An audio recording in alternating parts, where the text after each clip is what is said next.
Hi, my name is Tammy, and in today's video, I am going to show you how I create the granny square quilt block using my AccuQuilt Go Me and my 6-inch cube set.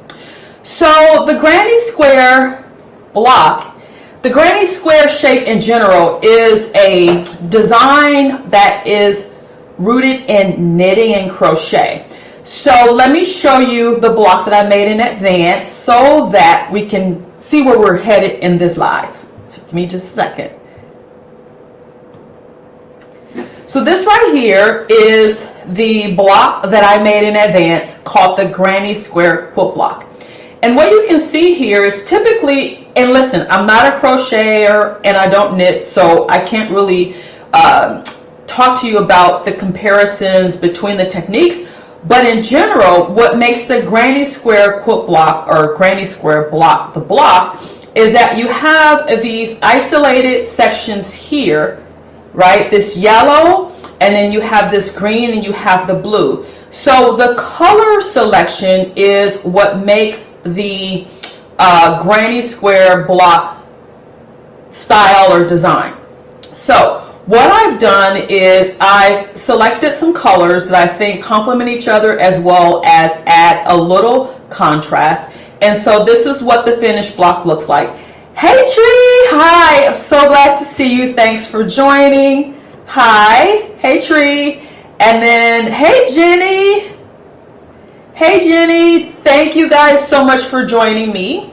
I'll go over it a little bit more. What I'm doing is I am translating the historical granny square block into AccuQuilt language, if you will. So I've been seeing some, hey Jenny, I've been seeing some posts on Pinterest and whatnot about this granny square block and how quilters are translating it from a knitting or crochet block to a quilt block.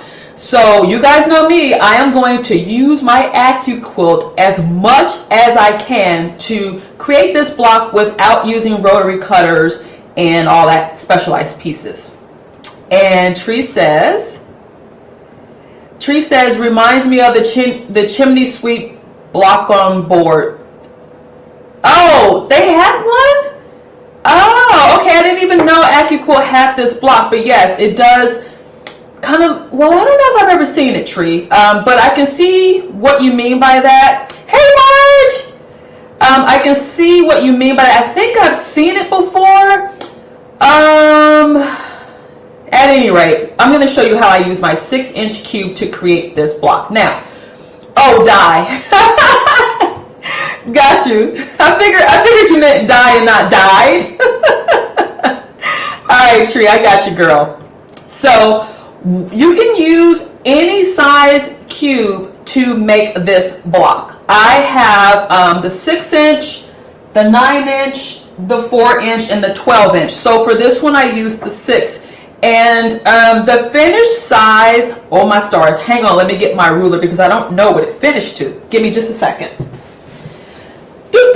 How are you guys doing today? I'm so sorry I didn't make it last week. I was having some technical difficulties with the software that I use to live stream, and apparently my iMac Chrome browser wasn't working anymore. I had to switch to Firefox. At any rate, I did miss last week, but I am back. So let's see. So this finished block finishes to, this is like 8.5 inches, and so of course that 1/2 inch gives you the ability to include it into your project or your top. So again, I use the 6-inch cube and it finishes to an 8.5 inch block. Now let me show you which dies I use to create this block. So again, I use my GoQube 6-inch mix and match set, and I'm using die number 2, which are these squares, and then I also used die number 5, which is the half square triangles, but the smaller half square triangles.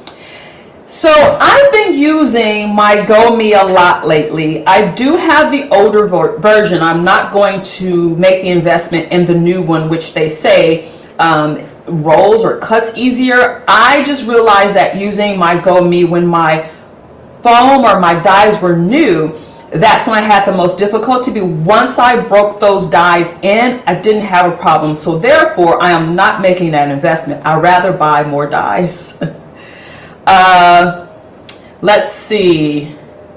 Marge says, hopefully you'll be able to do the EQ tutorial. Okay, you know what, Marge? I will do that. So last week, like I said, I was having trouble with my setup here, and I was really going to do it, and I thought, well, maybe people aren't interested in it, but since you are, Marge, let's do that next Sunday. So next Sunday at 11 a.m. Pacific Standard Time, we will do the EQ8 tutorial. What I'm going to do in that tutorial is I'm going to show you just the basics on how I design a project, because I am starting to design my next project, and I thought, well, let me share this with my quilty friends. I am not an EQ8 expert, but I do know enough to be dangerous. So Marge, you got it, girl. We will do it next Sunday. All right, let's see. Yay! Marge says yay. All right, we're gonna do it. And so let me show you something that I learned the hard way, and I was frustrated, but then it turned out to be a good thing. So, like I said, I've been using my GoMe a lot. I do have the Go Big, and I do have the Studio Die, but this one is just so convenient. So let me show you a little something here. Look at this cutting mat. I mean, isn't this a hot mess? As you can see, I have used this mat. Look at the back of it. And so when you see this painter's tape here, I put this here because I was reminding myself to rotate the mat backwards and forwards and left to right, if that makes sense. And that definitely extended the life of this mat. But look, it really is a hot mess. So I was just about to throw it away. And what this is, so I'm a nurse practitioner and I have access to fancy tapes.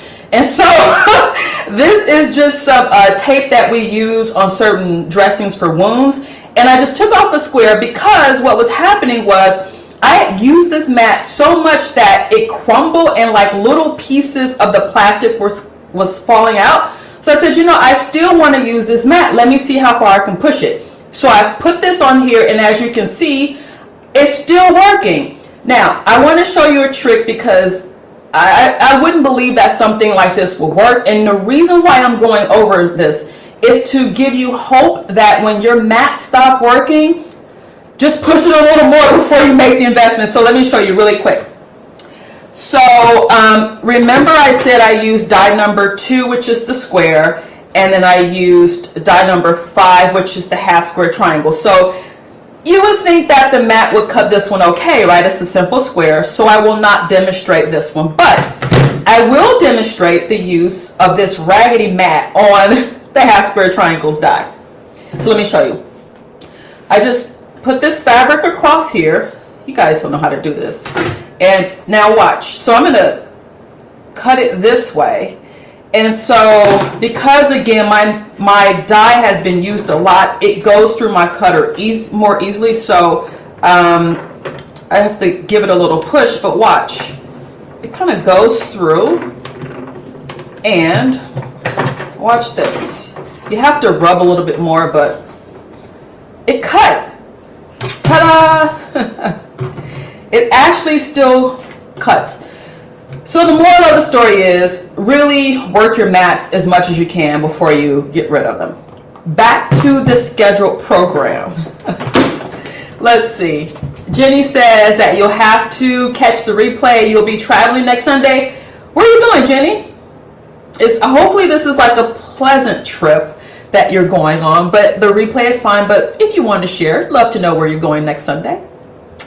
So once I cut out all of the pieces for my granny square block, let me show you what those pieces look like laid out in the orientation that they'll be when I piece them together.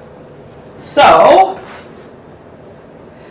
Ta-da, ta-da! Let me move this cutter because I don't want to make a mess here. So, my friends, this is what it looks like when everything is all cut out.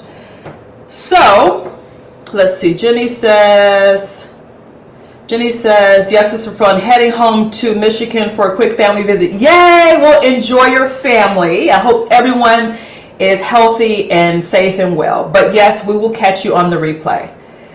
All right, so let's see. So once you cut out all of your pieces, this is what it looks like prior to you sewing it together.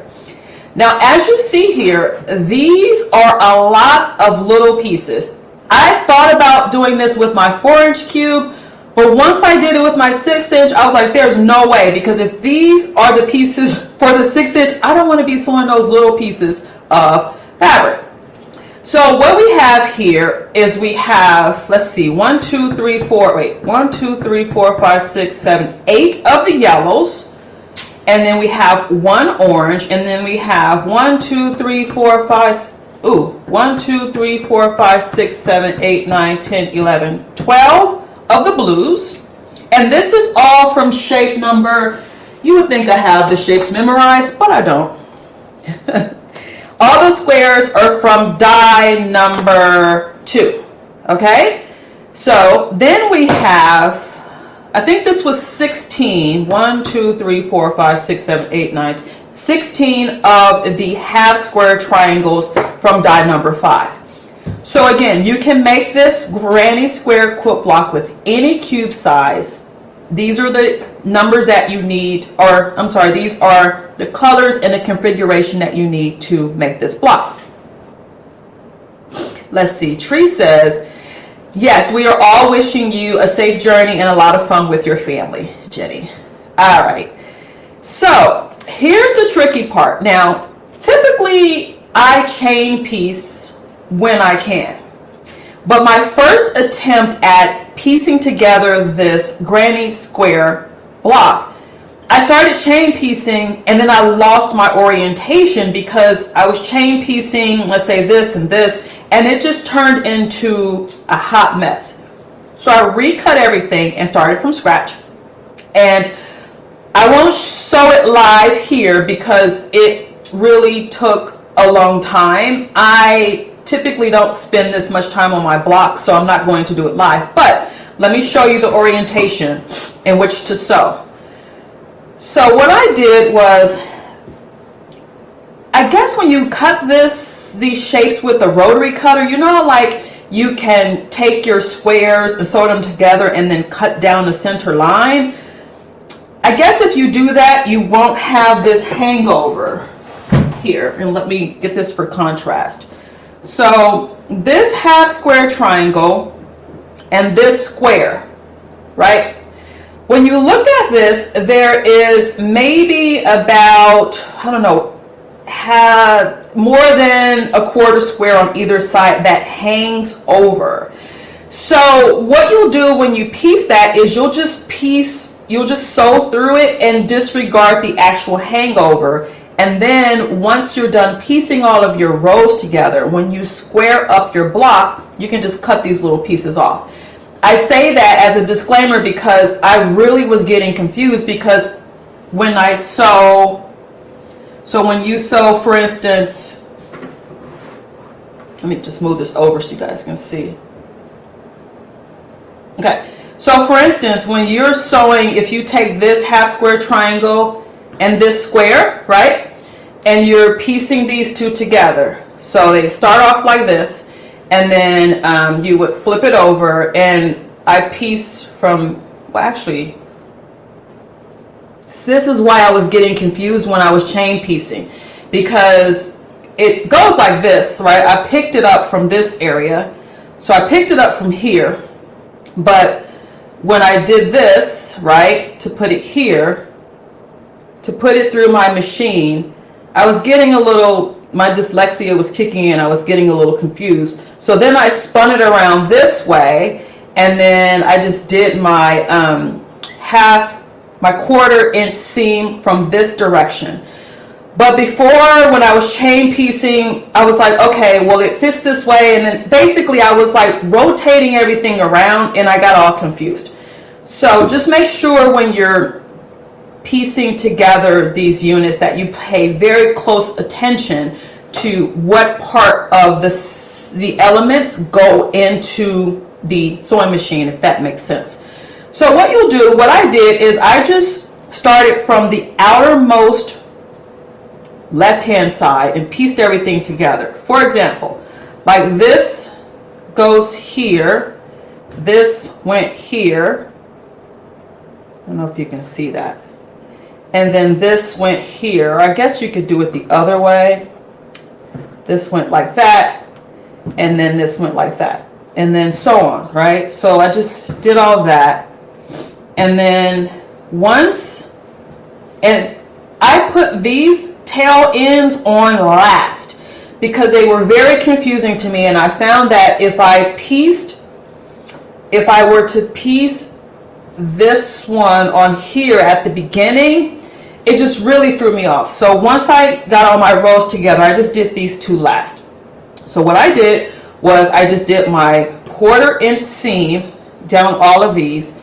I pressed my seams, and then I came back, and then once they were attached, so once this was attached here, I just continued to do the same process, but I took the time to piece all of the rows or elements together, press them open, place them back on this cutting mat for orientation purposes, and then piece together the next square, if that makes sense. It was very important for me to keep like a methodical piecing process, because otherwise it just got way too confusing and turned into a hot mess.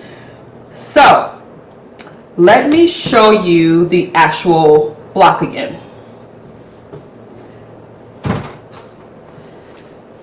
So the assembly of this, so it's on point, and so the center of the square is actually on point. So you would think that, you know, it would look something like this, and actually you could do it this way. You know how I am with turning things on point, but it's designed to look this way. So once I completed, I guess this would be like the row, then I just pieced it together as you would traditionally do. And let me show you the back. So when I was pressing my seams, another point of confusion, I like to press my seams open. Do you guys follow the directions of pressing seams? I know we talked about this before, but sometimes I press to the dark or press to the light or press seams open, but for the most part, I just press my seams open because I just don't want to remember all the directions. So with this particular block, it worked out well until I got like to this center area here where I just pressed it to one side because all these little pieces started to become bulky. So once I pieced everything together, this is the finished block, and then I squared it up, and it was just that simple. So, well, it was simple, but it wasn't easy, if that makes sense. So that is the Granny Square quilt block in a nutshell, using the AccuQuilt 6-inch mix and match cube set. Do you guys have any questions for me? Because this is literally a really quick live. I am going to make the next video that'll come out later this week. I'm trying a new format, so please, when you see it, let me know in the comments if you like the new format. But I'm really trying to get creative here. So, any questions, comments? Because otherwise, that's it, ladies. A really quick one today. I am going to work on the EQ8 tutorial, making sure that it is comprehensive and cohesive. But again, I'm not an expert. It's just a very basic intro one. Let's see. Thank you.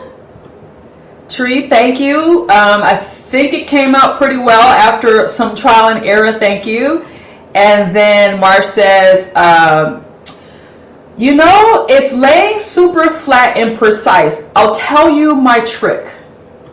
I don't think it's just me. Maybe you guys do it as well. So I pre-starch my fabric in advance, and then as I'm pressing my seams, I spray a little more. So I made what I found on Pinterest called Quilter's Moonshine. And Quilter's Moonshine for my recipe is a combination of linnet starch, the cheapest vodka that you can find, and distilled water. So I have two different starch recipes. When I am starching my fabric, pre-starching my fabric, I just use linnet starch. You can use Stay Flow, but Stay Flow, the company has gone out of business, and if you find it, it's like quadruple the price. So I just say get linnet. So when I'm pre-starching my fabrics, I use linnet starch and water, just regular old tap water. And then that's the recipe I use for my pre-starching my fabrics. But when I am piecing together my blocks, I use Quilter's Moonshine, and I use Mary Ellen's Best Press bottle. I don't like the solution. I bought it. I don't like the smell of Mary Ellen's Best Press. I've tried different fragrances and I just don't like it. So I threw it away. But the bottle sprays very well. So in that bottle, I have a combination of linnet starch. I think it's probably like, maybe it's like a third linnet starch, a third of vodka, because the vodka helps to stabilize the solution and it prevents the solution from going rancid, if you will. And then a third of distilled water. Again, the distilled water, for that same reason, it keeps it bacteria free and keeps it pure, if you will, so it doesn't go rancid. So therefore, when you spray it, when you're pressing your units, you're less likely to have issues with stale starch, if you will. Let's see. March says you'll try that recipe. Yay! Yeah, it really, that recipe works well for me. Again, having the two separate recipes serve different purposes, but that is how this block is. Oh, and the other secret is once I spray that Quilter's Moonshine, I press and then I use a clapper. So between the Quilter's Moonshine and the clapper, that is my secret to getting blocks that look like this and stay like this. So I made this block yesterday. It has been, I don't know, at least 24 hours. And, well, maybe not 24 because I think I finished it like at 2 p.m. So like 20 hours. And it's still lying flat. And so I really like the combination. Let me show you some other blocks that really have been abused, and then you can see how flat they still are. Hang on just a second. Here's one. I don't know if I was starching here. I don't know. I think so. I don't think this is one that I starched. At any rate, the combination of the pre-starching the fabrics plus starching when I'm pressing, that's how I'm able to achieve this look. And then at the end, I just pressed it and used a clapper. I have a 10-inch clapper that I use. Let me show you. I have two. I have this clapper from AccuQuilt, which I rarely use only because I just cut to the chase and use this one. And this one, I got it from Etsy, and it's Jackson Woods LLC. Jackson Woodworks LLC, family owned. And I do believe this is, it's a 9-inch clapper. So it's 9 inches. So when I'm done, I just press everything and then do that and then let it sit for a minute or two, take it off, and then I have this permanently flat block. Well, ladies, this has been a very quick live, but pretty straightforward. Thank you so much for joining me today, and I will see you guys next Sunday. We are going to do a EQ8 tutorial, very basic, beginner friendly. Have a safe weekend, and I will see you guys next week. Bye. Bye.